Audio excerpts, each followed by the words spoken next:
Irmãos queridos, vamos abrir a palavra de Deus no livro de Atos dos Apóstolos, capítulo 7.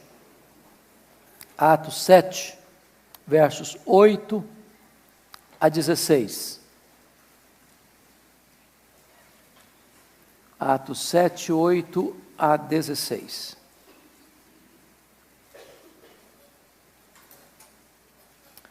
Vamos começar a leitura com o verso 8, a parte B.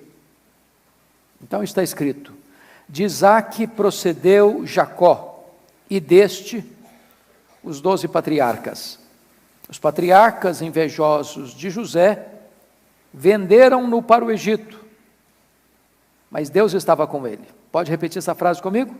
Mas Deus estava com ele, e livrou-o de todas as suas aflições, concedendo-lhe também graça e sabedoria perante Faraó, rei do Egito, que o constituiu governador daquela nação e de toda a casa real. Sobreveio, porém, fome em todo o Egito, e em Canaã houve grande tribulação, e nossos pais não achavam mantimentos. Mas tendo ouvido Jacó que no Egito havia trigo, enviou pela primeira vez os nossos pais. Na segunda vez, José se fez reconhecer por seus irmãos, e se tornou conhecida de Faraó a família de José. Então, José mandou chamar a Jacó, seu pai, e a toda a sua parentela, isto é, 75 pessoas.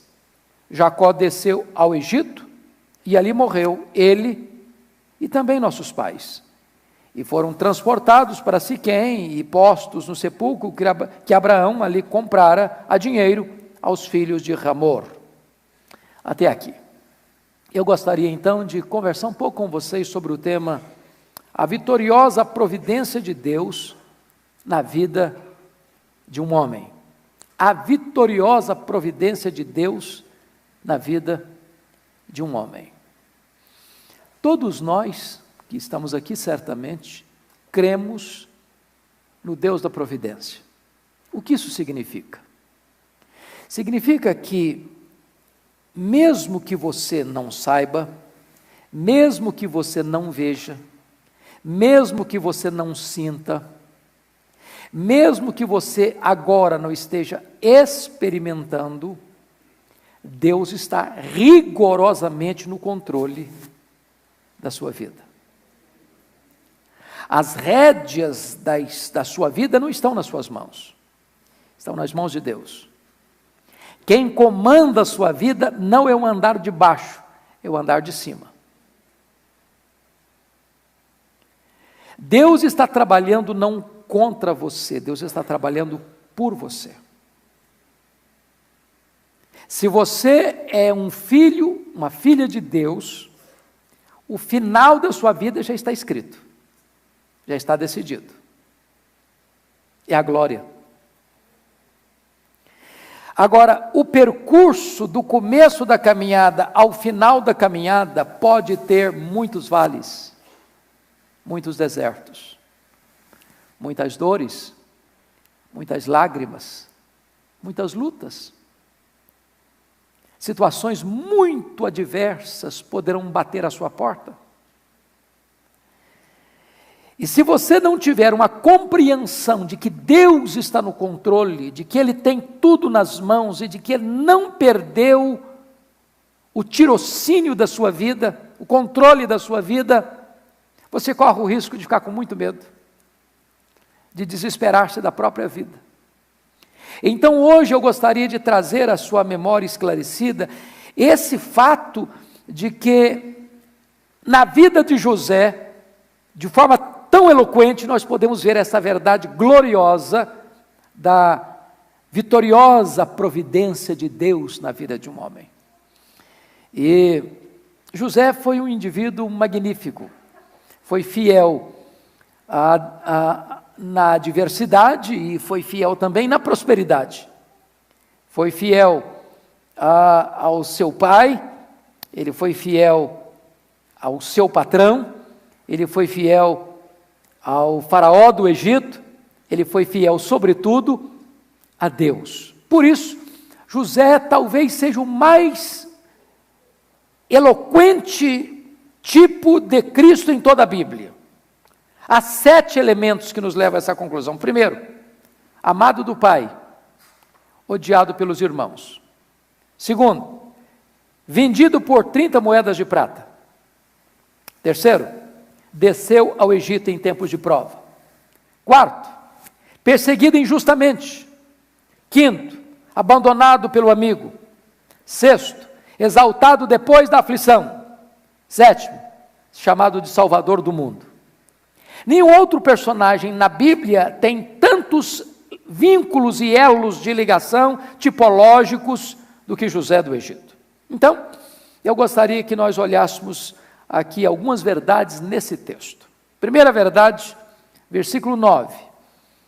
Os patriarcas, e os patriarcas aqui está falando dos 12 filhos de Jacó, os patriarcas, invejosos de José, venderam-no para o Egito, mas Deus estava com ele. Então, o primeiro ponto é esse: a presença de Deus conosco.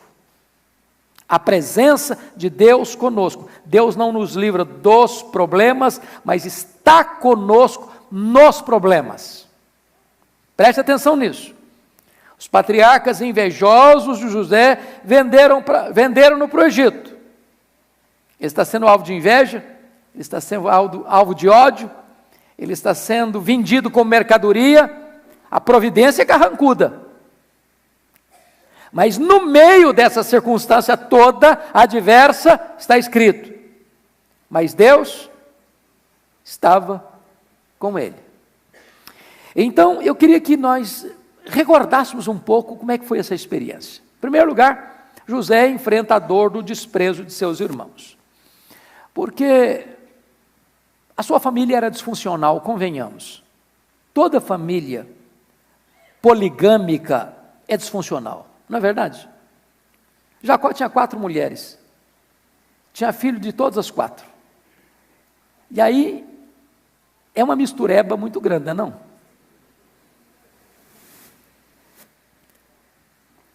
Se não bastasse isso, das 4, Jacó tinha uma que era a do coração.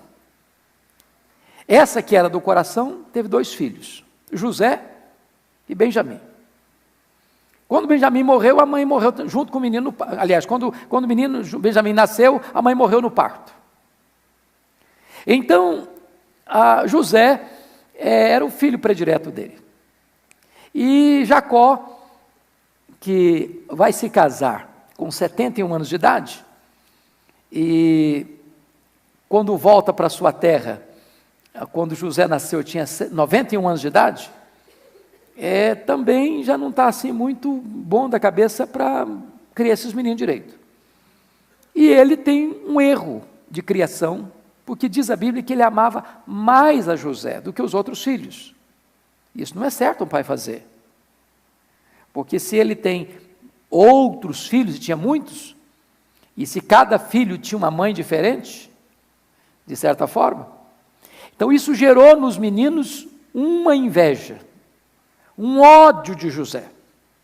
Mas o Jacó pontuou isso, dando um presente para José, que era um ícone, que era um emblema, era o ponto de tensão, que era uma túnica colorida. E diz a Bíblia que, se não bastasse esse fato, José tem um sonho e resolve contá-lo. José sonhou que tinha os feixes, cada feixe representando um filho dos filhos de Jacó, e ele era um outro feixe. E todos os outros feixes vieram e se dobraram diante dele. Bom, ter sonho é uma coisa, contar sonho é outra coisa. Contar sonho para os seus concorrentes, pior ainda. Então, quando ele conta esse sonho, eles ficaram mais irritados com ele ainda. Passaram a odiá-lo mais ainda. Porque o sonho projetava todos os seus irmãos se curvando diante dele. Mas se não bastasse esse sonho, sonhou outra vez. Sonhou que o sol, a lua e as estrelas estavam se curvando diante dele. Era o pai e a mãe, seus irmãos. E aí passaram a odiá-lo ainda mais. Se não, vejamos aí. Agora eu preciso que você acompanhe comigo em Gênesis para a gente entender a história desse moço. Abra lá em Gênesis capítulo 37. Comigo. No versículo de número 4, veja você que eles... No versículo 3 diz que Israel, Jacó, amava mais a José que a todos os seus filhos. Estava errado isso. Mas no verso 4 diz: vendo, pois, seus irmãos que o pai o amava mais do que a todos os outros, odiaram-no e já não lhe podiam falar pacificamente. Isso se chama de boicote. Boicote, né? Menino está em casa, ele chegava, todo mundo parava a conversa. José chegava, ninguém falava com ele. Puxava assunto, ninguém queria conversar com ele. Ele se sente boicotado dentro da casa dele. Mas olha comigo que não só boicote não, tinha ódio também. Versículo 4 diz que odiaram-no. Versículo 5, em virtude do sonho que ele relatou aos seus irmãos, o odiaram ainda mais. Versículo 11 diz que seus irmãos lhe tinham ciúmes. Se não bastasse isso, olha comigo no versículo de número 18, que há uma traição. De longe o viram, e antes que chegasse, conspiraram contra ele para o matar. Para o matar. E se não bastasse ainda isso tudo, vejam comigo o desdém deles no versículo 19. E diziam um ao outro: vem lá o tal sonhador. E agora você percebe que José está sofrendo as mais duras provas dentro da sua casa. Ser perseguido por um estrangeiro, por um inimigo, é uma coisa. Você ser desprezado e odiado e alvo de inveja, de ciúme, de traição, de trama de morte dentro da sua casa, aí a coisa é muito mais complicada. Que idade ele tinha? Que idade ele tinha nessa época? Olha comigo. Ele tinha 17 anos. Ele tinha 17 anos. Então, você percebe, no versículo 2, tendo José 17 anos, é um adolescente, diríamos hoje. Poderia ficar para a vida inteira traumatizado. Mas ele enfrentou mais do que isso, ele enfrentou a dor do abandono. Olha o versículo 20 a 22, quando eles tomaram a seguinte decisão: vinde, pois, agora, matemo-lo e lancemo-lo numa dessas cisternas, e diremos: o animal selvagem o comeu, e vejamos em que lhe darão os seus sonhos. Seus irmãos não toleravam duas coisas: o fato de José ser amado pelo pai mais do que a eles, e o fato de José projetar, através de uma visão e de um sonho, de que ele seria maior que eles. Então, a melhor maneira que encontraram para eliminar o sonho de José foi matá-lo. Foi matá-lo. Então, você vai perceber, olha comigo lá no 42, 21, o que é que ele fez quando eles jogaram José naquela cova. O que é que eles fizeram? Olha o versículo 24, no 37, 24 diz: e tomando-o, o lançaram na cisterna vazia sem água. E o que fizeram ao jogar o José naquela cisterna vazia e sem água? O versículo 25 diz que eles então sentaram para comer pão. Tomar uma refeição. O menino foi jogado dentro de um poço. A intenção deles era matá-lo, deles, exceto de Rubem, que era o mais velho.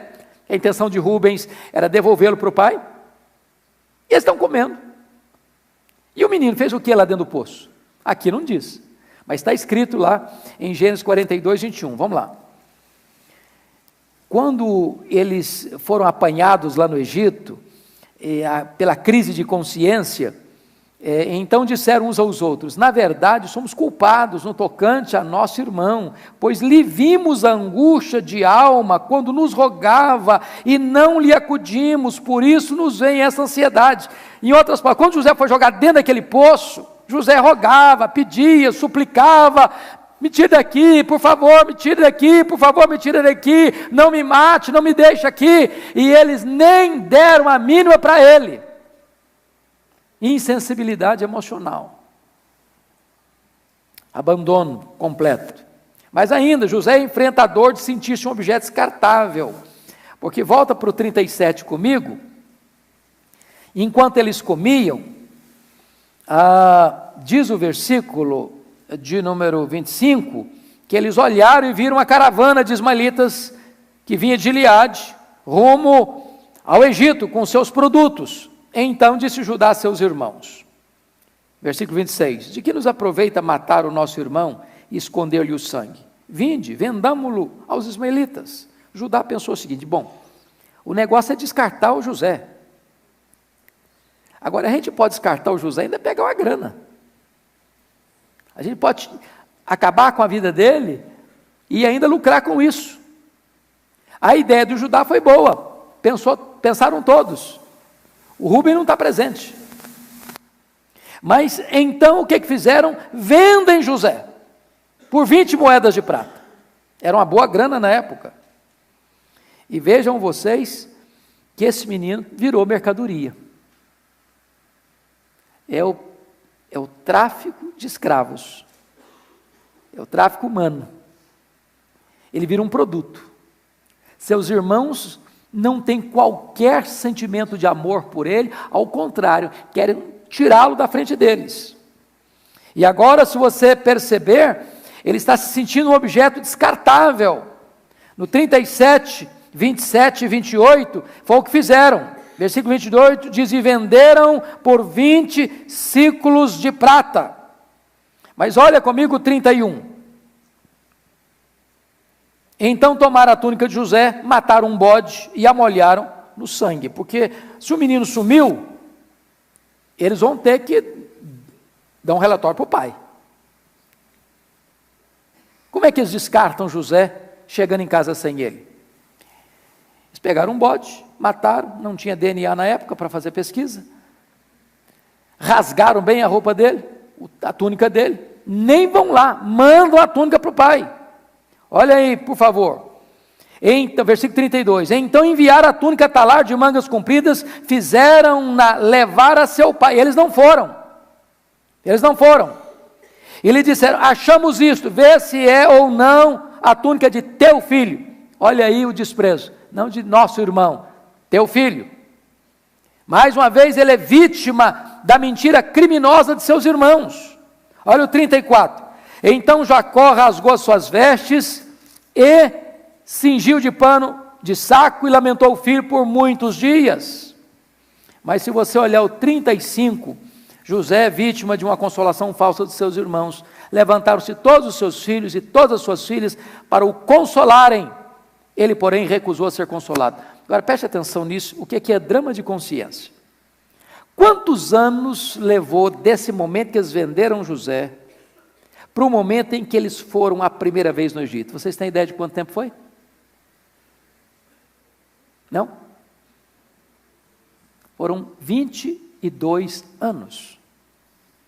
José foi para lá com 17 anos. José foi feito governador do Egito com 30 anos. José governou 7 anos de grande fartura. Depois teve mais 2 anos de fome.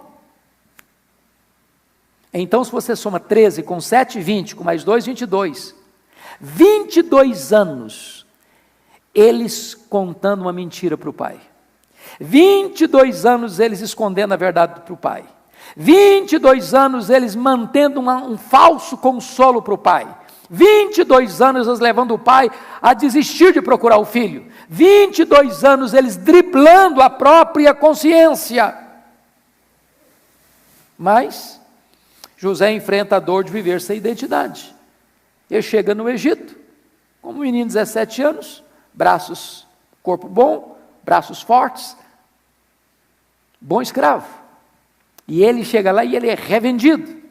Ele chega lá sem nome, ele chega lá sem identidade, ele chega lá sem direitos, ele chega lá sem raízes, ele chega lá como um produto colocado numa vitrine, mão de obra, máquina de serviço, mercadoria humana, apenas isso. Mas ele enfrenta um outro problema. O problema da sedução sexual. Olha comigo, por gentileza, que idade ele tem quando chega no Egito? 17 anos. Agora pense comigo que esse rapaz, ele é seduzido pela sua patroa. Não devia ser uma mulher feia, não é verdade? Convenhamos. E não é que ele não reconheceu a beleza dessa mulher. Mas com 17 anos, um psicólogo diria assim, é tempo de autoafirmação. Um médico diria assim, bom, ele está na explosão dos hormônios. Um outro colega de 17 anos diria o seguinte, bom, ele precisa provar que é homem. Ele poderia dizer assim, bom, o apelo foi irresistível. E não obstante essas circunstâncias, ele ficou firme. Agora, olha comigo capítulo 39, versículo 6, que há uma informação curiosa aí. Parte final diz, José era formoso de porte e de aparência. O menino era capa de revista. Então a mulher também, ela olhou para o menino assim, adolescente, 17 anos, corpo de homem, porte de homem, bonitão, capa de revista, e ela botou os olhos nele, não no dia que ele chegou como escravo, preste bem atenção nisso. Quando ela botou os olhos nele, ele já era considerado pelo seu patrão o líder da sua casa, chefe da sua casa, Deus abençoando, o cara botava a mão, tudo dava certo, tudo dava certo. Aí o Potifar disse, olha, você é tão bom na administração que eu vou confiar tudo a você, eu só quero saber da comida que vem para a minha mesa, não quero mais nada, você toma conta de tudo. E o menino botava a mão e Deus abençoava, botava a mão e Deus abençoava. Quando essa mulher viu duas coisas nesse camarada, ele é bonito, e ele é inteligente, ele é bonito, e ele é articulado, ele é bonito, e o camarada tem liderança, ela botou os olhos nele.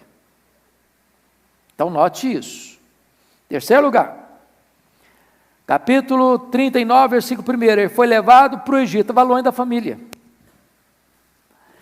Se fosse hoje eu podia racionalizar assim, olha, mas ninguém me conhece aqui, eu posso fazer acontecer, eu sou um anônimo aqui. Não vai acontecer nada, não vou nem produzir escândalo. Longe da família, adolescente, bonito, longe da família. Quarto, ele era escravo, ele foi vendido, comprou dos ismaelitas, versículo 1. Ou seja, ele não é dono da vontade dele, ele não é dono da liberdade dele. Ele pode dizer assim, mas foi minha patroa, e minha patroa manda em mim. Eu não tinha outra opção. Quinto lugar, ele foi tentado diariamente. Olha comigo o versículo 7. Aconteceu depois dessas coisas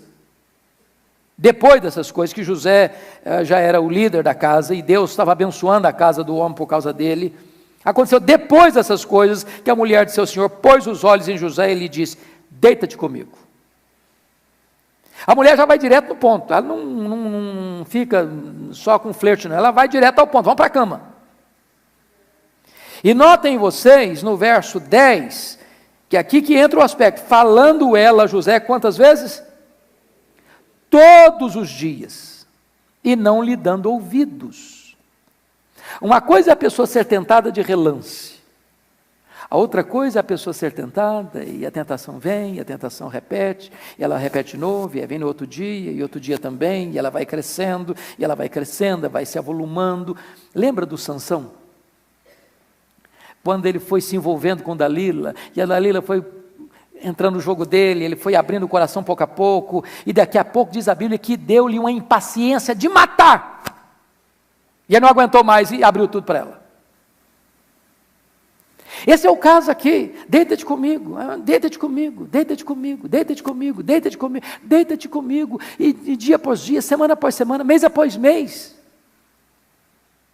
E diz o versículo de número 10, que não lhe dando ele ouvidos para se deitar com ela e estar com ela. Aí você percebe uma coisa, ela é patroa. Mas quando José percebeu que tinha um risco por trás, tinha uma intenção por trás, nem perto dela ele ficava mais. Isso é um alerta para nós, irmãos. Tem hora que a gente cai em tentação, é porque a gente acha que a gente sabe a hora de parar e até onde pode ir. Nem você nem eu sabemos até onde podemos ir e a hora que devemos parar. A única maneira segura é fugir da situação. Porque se você for tentar administrar a situação, você naufraga.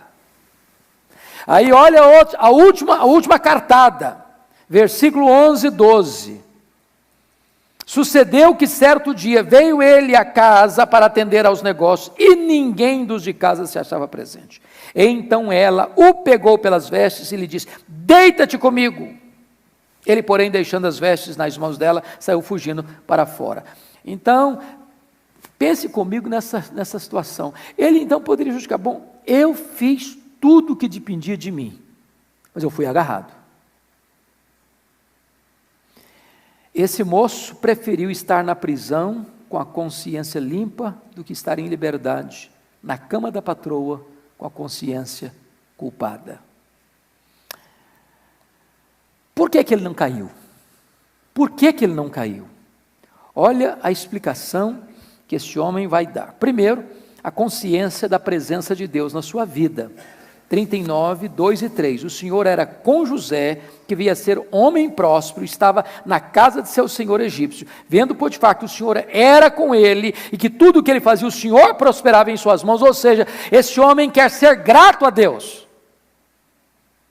Ele sabe que Deus é com ele, que Deus abençoa a vida dele, que Deus abençoa a casa do patrão dele por causa dele. E esse homem não quer desonrar a Deus, porque Deus tem sido generoso e fiel com ele. Segunda coisa, versículo 5. E desde que o fizeram mordomo de sua casa e sobre tudo que tinha, o Senhor abençoou a casa do egípcio por amor de José. Ele sabia da bênção de Deus em sua vida e através da sua vida. Mas no verso 9 ele explica isso melhor. Vamos ler comigo a parte B do verso 9?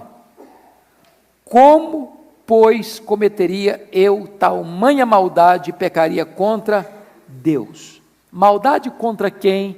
Pecar contra quem? Maldade contra o marido da mulher, pecar contra Deus.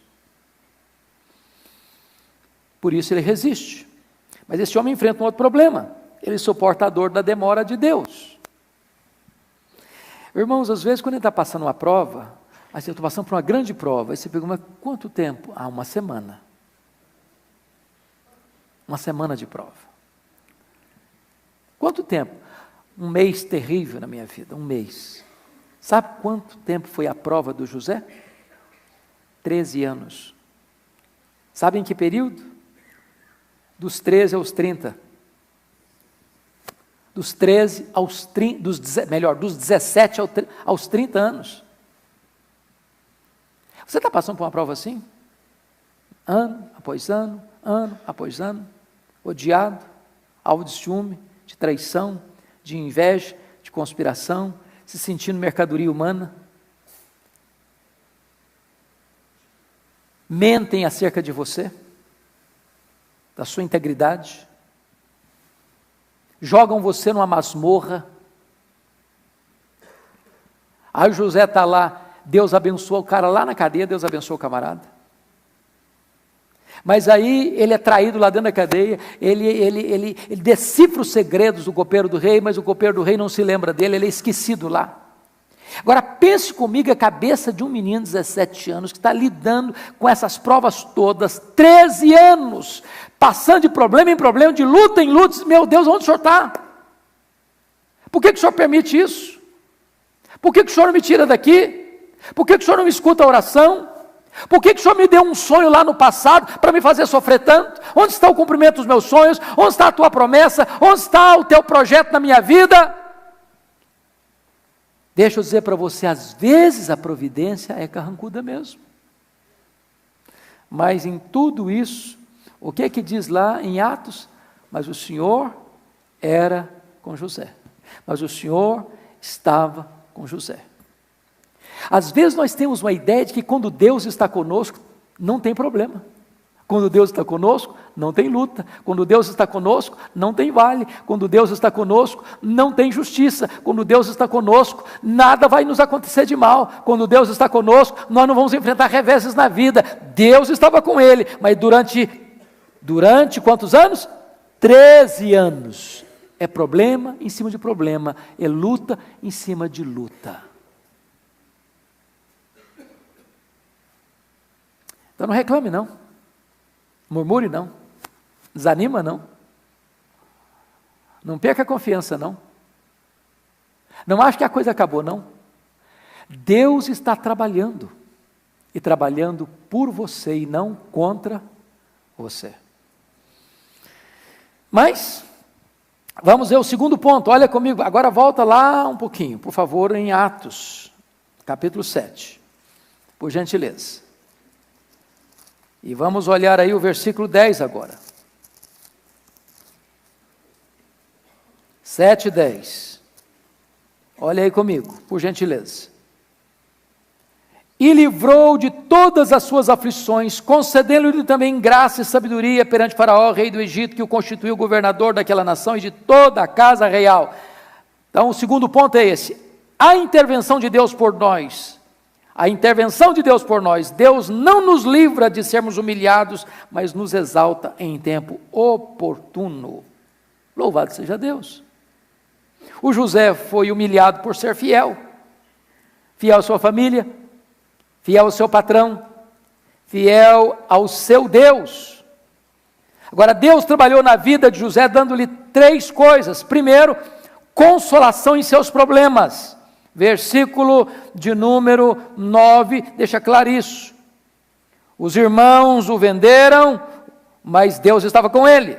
Segundo, libertação de seus problemas, versículo 10, e livrou de todas as suas aflições.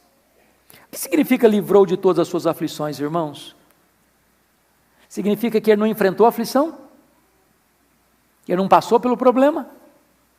Não, que ele passou pelo problema, mas não naufragou. Ele passou pelo problema, mas venceu. Ele passou pelo problema, mas não fracassou. Ele passou pelo problema, mas saiu dele. Porque às vezes a gente pensa que Deus só livra quando a gente não passa pela luta. Deus não livra você do problema, Deus livra você no problema. Depois, não só consolação em seus problemas, libertação de seus problemas, no verso 10, mas promoção depois de seus problemas, versículos 10 e 11. Aí Deus levanta o camarada num tempo de crise mundial para ser o salvador do mundo. Agora preste atenção nisso. Leia a Bíblia, leia a história e vocês verão isso.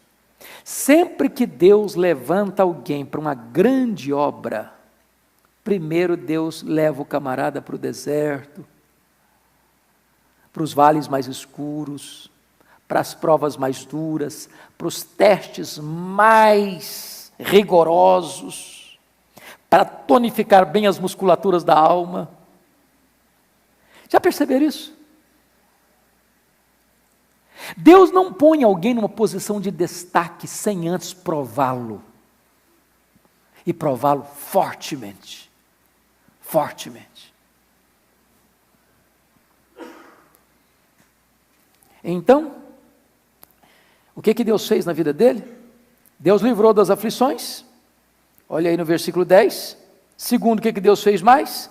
Concedeu graça e sabedoria perante Faraó, rei do Egito. Concedendo, o Faraó constituiu o governador daquela nação, de toda a casa real. E agora você vai ver que Deus galardoa a José, fazendo dele um instrumento de bênção para os outros. Para os outros. Olha comigo, por favor, que quando o pai dele vai para o Egito, mais tarde, e vai fazer uma descrição de quem é José, não tem uma descrição mais bela do que esta. Abra lá em Gênesis, por favor, 49, 22. Olha a descrição que o seu pai faz de José.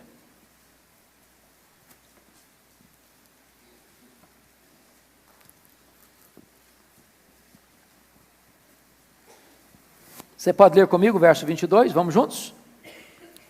José é um ramo frutífero junto à fonte. Seus galhos se estendem sobre o muro. Preste atenção em 3 verdades aqui. Primeiro, ele é um ramo frutífero. Por que ele é um ramo frutífero? Porque ele é um ramo frutífero aonde? Junto à fonte. E quem é um ramo frutífero junto à fonte, sabe o que faz? Não abençoa apenas para dentro do muro, abençoa também para fora do muro. Se você quer ver Deus usando a sua vida para fora da sua casa, da sua família, da sua parentela, preste atenção nisso. Deus prova. Mas na medida que ele prova, ele faz de você um ramo frutífero. Mas ele planta você junto à fonte, a fonte é o próprio Deus. E aí você vai ser bênção, não só para dentro da sua casa, você vai ser bênção para o mundo. Olha que coisa curiosa, Deus usou os irmãos de José para colocar José no caminho da providência. E Deus usou José para salvar a vida de seus irmãos. Deus já havia profetizado para Abraão, falado para Abraão, que a descendência dele iria para o Egito. Como? De que forma? De que maneira? A providência é carrancuda. Deus abre o caminho para o povo de Israel ir para o Egito, e os irmãos vendendo José como escravo para lá. Quem poderia imaginar que essa seria a forma de Deus cumprir o seu plano? Como José poderia imaginar que aquele ato tão cruel de ser desprezado, odiado pelos seus irmãos, usado como mercadoria barata para vendê-lo como uma mercadoria humana para o Egito, seria a providência carrancuda de Deus, para Deus cumprir o seu plano de levar aquela nação para o Egito, aquele povo para o Egito, e fazer dele um grande povo lá, e cumprir a promessa a Abraão? Então, vamos concluir com o último ponto, e eu serei mais breve. A graça de Deus através de nós. Versículos 11 a 16 retratam isso com clareza. O que acontece? O José interpretou o sonho do copeiro, do faraó na prisão. Agora o faraó tem um sonho, ninguém consegue interpretá-lo. O copeiro, tem um rapaz lá na prisão que o camarada é bom nisso. O faraó mandou chamar. E aí o José interpreta o sonho do faraó, que eram 2 sonhos, mas um único sonho. E esse sonho revelava para Faraó que haveria 7 anos de muita fartura, de muita prosperidade, de muitas colheitas, de muita sobra de alimento que precisava ser guardado, porque viria 7 anos de muita seca, de muita fome, de muita carência, e o Egito haveria de ser então o celeiro do mundo. Aí José diz: Faraó, você precisa escolher um homem que administre esse projeto para você, para que você então, nesses 7 anos de fartura, possa plantar muito, possa colher muito, possa fazer celeiros, possa armazenar comida, porque o mundo vai passar 7 anos de fome, e esse alimento precisa ser guardado para que possa suprir a necessidade do mundo. E o faraó diz: mas tem alguém melhor do que José? E o faraó constitui José em governador do Egito. E o projeto de Deus se cumpre. E agora eu queria que nós lêssemos 3 versículos da Bíblia para entender isso. Gênesis 45, 5, olha aí comigo. Olha o que José diz para os seus irmãos quando se dá a conhecer a eles. 45, 5. Eu queria que todos vocês lessem comigo. Vamos juntos? Agora, pois, não vos entristeçais, nem vos irriteis contra vós mesmos, por me haverdes vendido para aqui, porque, para a conservação da vida, Deus me enviou adiante de vós. Preste atenção num homem que entende que Deus dirige o seu destino. Quando ele se revelou para os seus irmãos, eles ficaram desesperados, com medo de vingança, com medo que seu irmão fosse matá-los, com medo que seus irmãos fizessem algum mal para eles. Começaram a discutir entre eles. Fiquem calmos, fiquem tristes não. Vocês erraram, mas vocês estavam apenas cumprindo um projeto de Deus. Olha como Deus é maravilhoso, irmãos. Mesmo quando o homem peca, o plano de Deus não pode ser frustrado. Segundo versículo, 45, 8. Vamos juntos comigo? Vamos lá? Assim não fostes vós que me enviastes para cá, e sim Deus que me pôs por pai de Faraó, e senhor de toda a sua casa, e como governador em toda a terra do Egito. Olha que entendimento magnífico. Não foram vocês, foi Deus. Qual foi a providência que Deus usou? Carrancuda. Deus mandou para o Egito não de carruagem de ouro, não com bandeiras e bandeirolas à sua frente, um exército marchando à frente dele e uma banda tocando atrás. Deus o mandou para o Egito, Deus o levou para o Egito de uma maneira tão dolorosa. Mas ele agora entende o projeto de Deus na sua vida. Mas olha, finalmente, Esse é um dos textos mais sublimes de Gênesis, capítulo 50, versículo 20. Vamos juntos, todos nós, por favor. Vamos juntos? Vós, na verdade, intentastes o mal contra mim, porém Deus o tornou em bem, para fazer, como vedes agora, que se conserve muita gente em vida. José não é inocente a ponto de pensar que a motivação dos seus irmãos ao venderem para o Egito era boa, não era boa, mas Deus não fica dependente do homem para cumprir os seus planos, e apesar de eles terem tentado o mal contra José, Deus transforma aquilo em bem, para um projeto muito maior, para que a vida de muita gente fosse preservada naquele tempo de fome. José ainda mais, não só isso, José decide perdoar seus irmãos em vez de se vingar deles. E como é que José fez isso? De 3 maneiras. Primeiro, diz a Bíblia que foi antes da crise da fome que nasceram os seus 2 filhos. O primeiro filho que nasce, José põe no nome do menino de Manassés. O que significa Manassés? Deus me fez esquecer. Em vez de ele levantar um monumento de mágoa, de dor, de ressentimento, ele ergue um monumento vivo de perdão. De perdão. Se as pessoas intentaram mal contra você, mesmo que elas intentaram mal contra você, essas pessoas não vão frustrar o plano de Deus na sua vida. Então não cabe a você ficar com mágoa delas. Não cabe a você vingar-se delas. Não cabe a você pagar o mal com o mal. Entenda isso. Entenda isso. Mesmo que as pessoas falem mal, façam mal para você, o plano de Deus na sua vida não vai ser frustrado. E Deus não permite que você dê o troco às pessoas que falam mal, fazem mal para você. Cabe a você perdoá-las. Segunda coisa que José fez para demonstrar o seu perdão.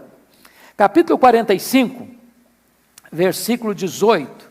Olha que coisa maravilhosa que está escrito aí. 45, 18. Tomai a vosso pai e as vossas famílias e vinde para mim, dar-vos-ei o melhor da terra do Egito, comereis a fartura da terra. Porque às vezes tem gente que diz o seguinte: não, eu perdoo você, mas agora você vai ter que ralar.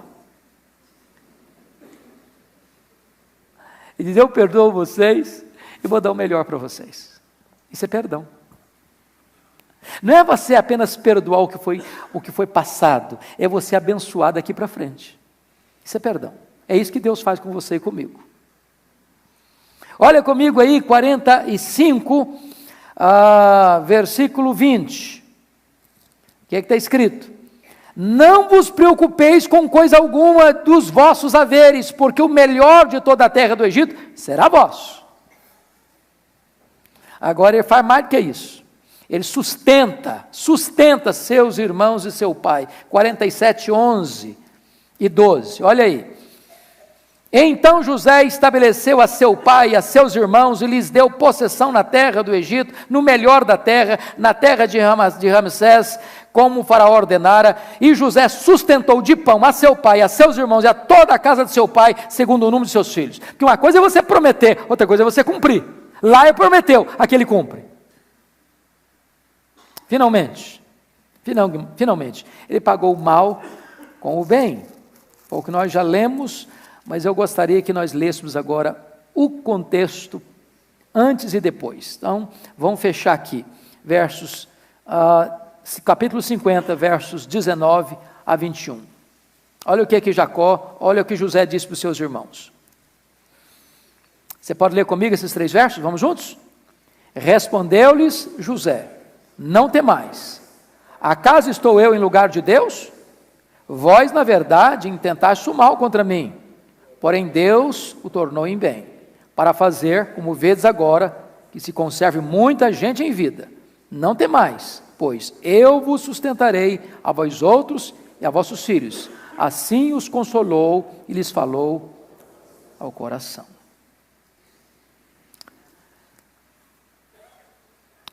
Como é que você reage quando alguém fala mal de você ou faz mal para você? Você tem essa postura? Quem sabe a gente pudesse aí repaginar a nossa alma, não?